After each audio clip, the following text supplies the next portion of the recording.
কক্সবাজার টেকনাফ সড়ক অবরোধ করে বিক্ষোভ করছেন রোহিঙ্গা ক্যাম্পে চাকরি হারানো স্থানীয় শিক্ষকরা। এই মুহূর্তে সেখানে বিস্তারিত জানাতে কোর্ট বাজার এলাকায় আছেন সহকর্মী সুজাউদ্দিন রুবেল, সরাসরি যুক্ত হচ্ছে তার সঙ্গে। রুবেল,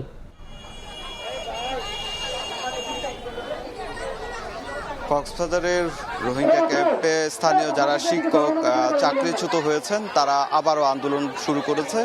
আজকে সকাল 7টা থেকে কক্সবাজার টেকনাফ যে সড়কটি রয়েছে সেই সড়কের যে কুটবাজার অংশ রয়েছে সেই কুটবাজার অংশে প্রায় 1250 যারা শিক্ষক, স্থানীয় শিক্ষক, তারা আন্দোলন শুরু করছে। কোনো রোহিঙ্গা ক্যাম্পের যারা অন্যান্য যারা চাকরি করেন তাদের কাউকে যেতে দেওয়া হচ্ছে না। এরই মধ্যে এখানে তর্ক বিতর্ক এটি চলমান রয়েছে এবং রাস্তার দুপাশে আমরা দেখতে পাচ্ছি শত শত গাড়ি আটকা পড়েছে এবং প্রতিনিয়ত কিন্তু মানুষ দুর্ভোগ পাচ্ছে। শুধুমাত্র স্কুলের যে গাড়িগুলো রয়েছে এবং তার পাশাপাশি অন্যান্য যে অ্যাম্বুলেন্স রয়েছে রুগীদের জরুরি, সেই গাড়িগুলোকে আসলে যেতে দেওয়া হচ্ছে। আমরা সকাল 7টা থেকে যে অবরোধ দিয়ে রেখেছে সে এখনো পর্যন্ত আমরা লক্ষ্য করছি সে অবরোধ যে সমস্যার সমাধানে প্রশাসনের কোনো কর্মকর্তা এখনো পর্যন্ত এখানে আসেনি। আমরা লক্ষ্য করছি কোনো এনজিও সংস্থার, অন্যান্য যে এনজিও সংস্থাগুলো রয়েছে সেই সংস্থার যারা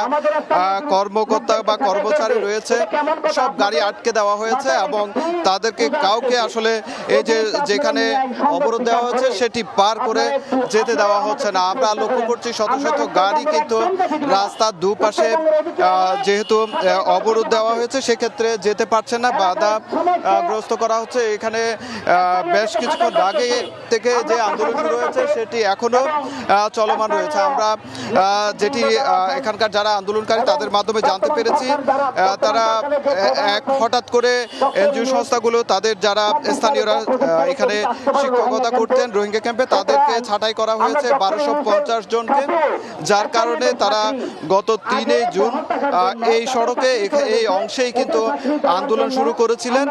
এর পরবর্তীতে তারা প্রশাসন তাদেরকে আশ্বস্ত করেছিল সেই সমস্যা তারা সমাধানে কাজ করবেন, কিন্তু দীর্ঘ সময় পার হওয়ার পরও তাদের কোনো সমস্যার সমাধান না হওয়াতে তারা ফের আজকে আবারও সড়ক অবরোধ দিয়ে তারা আন্দোলন শুরু করেছে।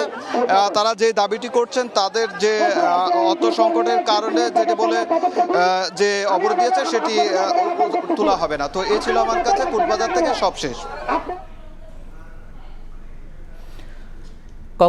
কক্সবাজার থেকে যুক্ত ছিলেন সহকর্মী সুজাউদ্দিন রুবেল।